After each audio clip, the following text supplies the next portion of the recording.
Hi అందరికీ నమస్కారం. కొందరిని కాసులతో మేనేజ్ చేయొచ్చు, మరికొందరిని కాంతలతో మేనేజ్ చేయొచ్చు, ఇంకొందరిని భయపెట్టచ్చు, మరికొందరిని బ్లాక్మెయిల్ చేయొచ్చు. సో అధికారైనా, మంత్రి అయినా, ఎమ్మెల్యే అయినా ఎవరైనా ఎప్పుడొకప్పుడు ఏదో ఒక రూపంలో మేనేజ్ చేయొచ్చు అనేదానికి అలవాటు పడింది ఇక్కడున్న అరాచక మాఫియా.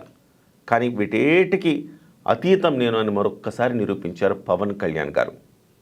పవన్ కళ్యాణ్ గారు గత 2-3 రోజుల నుంచి చేస్తున్న అటవీ శాఖలో ఆపరేషన్ అక్రమార్కుల గుండెల్లో గుబులు పుట్టిస్తూ ఉంది. ఆయన ఎర్రచందనం గురించి ఆయన చేసిన మాస్ వార్నింగ్ కావచ్చు, ఇవాళ పెద్దిరెడ్డి రామచంద్రారెడ్డికి సంబంధించి చేసిన బ్లాస్టింగ్ కావచ్చు, మొత్తం మీద ఆయన అటవీ శాఖలో మరికొన్ని సంచలనాలు అయితే సృష్టిస్తున్నారని చెప్పాలి. ఇది ఒక రకంగా సాహసోపేతమే. ఎందుకంటే ఇది చాలా డేంజరస్ గేమ్. ఇది కొన్ని వందల వేల కోట్లు కాదు, లక్షల కోట్లకు సంబంధించిన ఒక మాఫియానే ఢీకుంటా ఉన్నారు పవన్ కళ్యాణ్ గారు. సో పవన్ కళ్యాణ్ గారు ఈరోజు చేసిన బ్లాస్టింగ్ తర్వాత chief conservator of forest Chalapathi Rao గారు దీనికి సంబంధించి ఒక ప్రెస్ మీట్ పెట్టి మరికొన్ని సంచలనమైన వాస్తవాలు వెల్లడించారు. ముఖ్యంగా పెద్దిరెడ్డి రామచంద్రారెడ్డి గారి కుటుంబం మీద కూడా కేసులు నమోదు చేసినట్టుగా ఆయన వెల్లడించారు. మరిన్ని వివరాల్లోకి వెళదాం. ఛానల్ని సబ్స్క్రైబ్ చేయండి. అలాగే ఛానల్లో కంటెంట్ మీకు నచ్చినట్టయితే దయచేసి జాయిన్ బటన్ నొక్కండి. రైట్ సైడ్ కనపడుతుంది, ఆ జాయిన్ బటన్ నొక్కి మెంబర్స్గా మీరు కూడా జాయిన్ అవ్వండి. తద్వారా ఛానల్కి దన్నుగా మీరు నిలిచినట్టయింది. ఖచ్చితంగా ఒక స్పెషల్ బెనిఫిట్స్ మీకు నేను చూపిస్తాను. నాతో స్పెషల్గా ఇంటరాక్ట్ అయ్యే అవకాశం కావచ్చు, అలాగే ఛానల్కి సంబంధించి మీ సలహాలు సూచనలు తీసుకోవటం కావచ్చు. ఖచ్చితంగా కొన్ని కీలకమైన ఇంటర్వ్యూల్లో మీరు చెప్పే అంశాలను ఆ ఇంటర్వ్యూలో ప్రస్తావించడం కావచ్చు. ఇలా రకరకాల బెనిఫిట్స్ దీంట్లో ఉంటాయి. ఖచ్చితంగా మీరు జాయిన్ బటన్ నొక్కి మెంబర్స్గా జాయిన్ అవ్వాలని అందరికీ విజ్ఞప్తి చేస్తూ ఉన్నాను. రైట్, ఇక ఈ వీడియో నచ్చినట్టయితే 10 మందికి షేర్ చేయండి. So principal chief conservator of forest Chalapathi Rao గారు చెప్పిన వివరాల ప్రకారం ఆయన ఏమంటున్నారంటే, పెద్దిరెడ్డి రామచంద్రారెడ్డి కుటుంబం మీద కేసులు నమోదు చేశారు. ఇందులో A1గా పెద్దిరెడ్డి మిథున్ రెడ్డి, A2గా శ్రీ పెద్దిరెడ్డి రామచంద్రారెడ్డి, A3గా పెద్దిరెడ్డి ద్వారకానాథ్ రెడ్డి, A4గా శ్రీమతి పెద్దిరెడ్డి ఇందిరమ్మ పేర్లు నమోదు చేయబడ్డాయి. సో ఇవాల్టి వరకు అప్పుడెప్పుడో ఈనాడులో కథనం వచ్చింది. ఈనాడులో కథనం వచ్చిన తర్వాత ఖచ్చితంగా దీని మీద ఒక విజిలెన్స్ కమిటీని పవన్ కళ్యాణ్ గారు ఏర్పాటు చేశారు. దాని నివేదిక వచ్చిన తర్వాత దీని మీద చర్యలు తీసుకోవాలని ఆయన భావించారు. అయితే చాలా రోజులైంది పవన్ కళ్యాణ్ గారు ఎందుకు మిన్నకుండిపోయారన్నారు. అసలు పెద్దిరెడ్డి రామచంద్రారెడ్డి విషయంలో ఏం జరుగుతుందనే ఒక మీమాంస కూడా చాలామంది వచ్చారు. ఎందుకంటే పెద్దిరెడ్డి రామచంద్రారెడ్డి మీద మదనపల్లి ఫైల్స్ కేసు ఉంది ఆయన మీద. సో దాని మీద పెద్ద ఎత్తున ఆ రోజు పెద్దిరెడ్డి రామచంద్రారెడ్డి అరెస్ట్ అవుతారని చాలామంది అనుకున్నారు. చాలా హడావిడి జరిగింది. హెలికాప్టర్లో అధికారులు వెళ్ళారు అక్కడికి, చీఫ్ సెక్రటరీతో సహా. అక్కడ కేసులు నమోదు చేయించారు. ఉన్నట్టుండి అక్కడ మదనపల్లి ఫైల్స్ అని కాలిపోయినాయి. తర్వాత ఏం జరిగిందో ఇప్పటివరకు అంతుపట్టట్లేదు.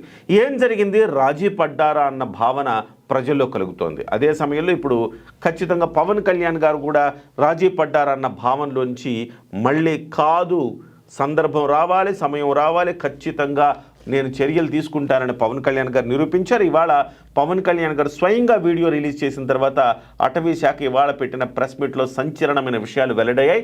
దాదాపు 75 ఎకరాల పాటు 75 ఎకరాల భూమి పట్టా భూమి ఉందని చెప్పేసి వైసీపీ కూడా కోట్ చేస్తూ ఉంది. ముఖ్యంగా సాక్షులు ఇవాళ జరిగిన డిబేట్లో కూడా వాళ్ళు చెప్పింది ఏంటంటే 75 ఎకరాల భూమి పెద్దిరెడ్డి రామచంద్రారెడ్డి పేరు మీద పట్టా ఉంది అని చెప్తున్నారు. 1968 నుంచి ఈ కేసు ఉంది.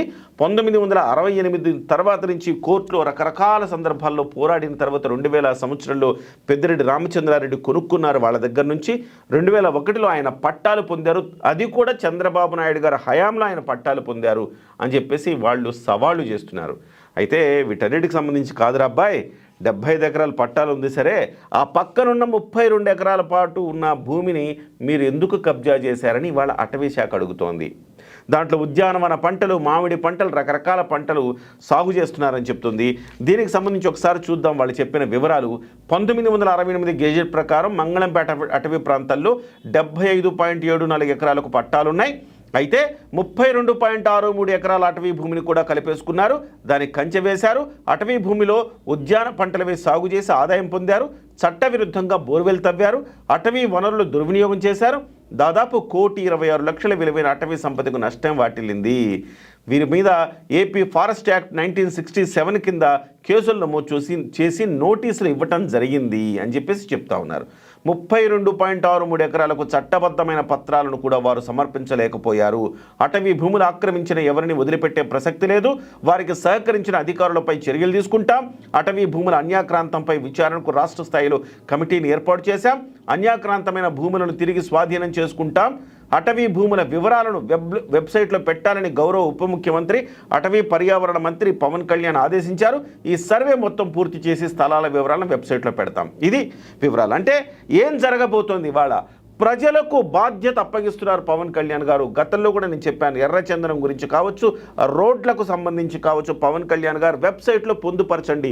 ఈ రోడ్డు ఎప్పుడు, ఎవరు, ఎంత ఖర్చు పెట్టి వేశారు, ఏ నిధుల నుంచి వేశారు, ఆ రోడ్డు నాణ్యత ఏంటి, ఇవన్నీ కూడా మీరు వెబ్సైట్లో పొందుపరచాలి. ప్రజల వద్దకు యాప్ ఉండాలని చెప్పేసి పవన్ కళ్యాణ్ గారు. అంటే ఇవాళ విజిలెన్స్ అధికారులు ఇంకొకళ్ళు చెక్ చేయడం కాదు, నేరుగా ప్రజలు చెక్ చేయొచ్చు. అలాగే ఇవాళ వెబ్సైట్లో కూడా త్వరలో పేర్లు, సంచలనమైన పేర్లు రాబోతా ఉన్నాయి. పెద్దిరెడ్డి రామచంద్రారెడ్డి కుటుంబంతో పాటు అటవీ భూములను రాష్ట్ర వ్యాప్తంగా ఎవరెవరు కబ్జా చేశారు, ఎంతెంత కబ్జా చేశారు, ఎప్పటి నుంచి కబ్జా ఉందనేది ఖచ్చితంగా వెబ్సైట్లో పొందుపరిచే అవకాశం ప్రధానంగా ఉంది. దీని మీద పవన్ కళ్యాణ్ గారు ఆదేశాలు జారీ చేశారు. ఒకవైపు అధికారులకు ధైర్యాన్ని నూరిపోస్తూ ముందుకు వెళ్ళండి అని చెప్తున్నారు. మరోవైపు అసలు రాజీ పడేది లేదు, భయం అనేది లేదు అని చెప్తున్నారు. అరాచక శక్తులకు కొరకరాని కొయ్యలా తయారయ్యారు. ఎవడరా బాబు వీడు, ఎట్లరా మేనేజ్ చేసేదని తలలు పట్టుకుంటా ఉన్నారు. పవన్ కళ్యాణ్ గారు అటవీ శాఖకు వన్నె తెచ్చే ఒక ప్రయత్నం చేస్తున్నారు. డెఫినెట్గా ప్రజలు అండగా నిలవాల్సిన అవసరం ఉంది పవన్ కళ్యాణ్ గారికి. ఇలాంటి అరాచక శక్తులు, మాఫియా శక్తులతో పవన్ కళ్యాణ్ గారు పోరాడుతూ ఉన్నారు.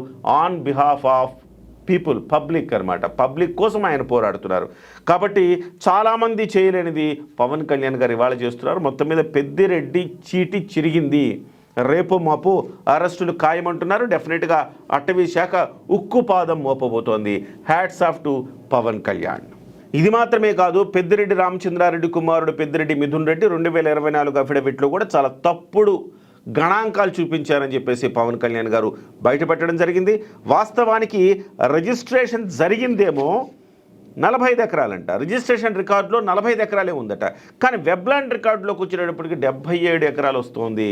ఎలా వస్తుంది, ఎందుకు ఇంత క్లమ్జీగా ఉంది, ఎక్కడెక్కడ మేనేజ్ చేశారు, ఎందుకు మేనేజ్ చేశారు, ఎలా మేనేజ్ చేశారు అనేది ఆ వివరాలన్నీ కూడా వెనక్కి బయటకు రావాల్సిందే అని చెప్పేసి ఆయన ఆదేశాలు జారీ చేశారు. ఇందులో అధికారులు ఎక్కడైనా కుమ్మక్కై ఉంటే ఖచ్చితంగా అధికారుల మీద కూడా చర్యలు తీసుకుంటామని చెప్తున్నారు. ఇంకొక అంశం కూడా ఆయన వెల్లడించారు. ఎవరైనా అధికారులకు సమాచారం తెలిస్తే వెంటనే పొందుపరచండి. మీ భయంతోనో లేకపోతే ఇంకొక అంశంతోనో కొంచెం భయపడు, లేకపోతే వెనక్కు తగ్గు, మనకెందుకులే అనుకొని మీరు ఒకవేళ ఇప్పటి వరకు దాన్ని పట్టించుకోకపోతే ఇప్పుడు బయట పెట్టండి. ఖచ్చితంగా మీకు అండగా ఉండి, మీకు వెనుదన్నుగా ఉండి ఖచ్చితంగా అక్రమార్కుల మీద చర్య తీసుకుంటామని చెప్పి పవన్ కళ్యాణ్ గారు చెప్తా ఉన్నారు. సో ఇష్టారీతన ఇక నుంచి అది ఎర్రచందనం కావచ్చు, అటవీ భూములు కావచ్చు, ఇక ఎవరు ఆక్రమించినా దబిడి దిబిడే. డెఫినెట్గా పవన్ కళ్యాణ్ గారు చాలా సీరియస్గా ఉన్నారు. ఫారెస్ట్ మినిస్టర్ ఆన్ డ్యూటీ ఎలా ఉంటుందో ఇవాళ మనకు ప్రత్యక్షంగా చూపిస్తూ ఉన్నారు.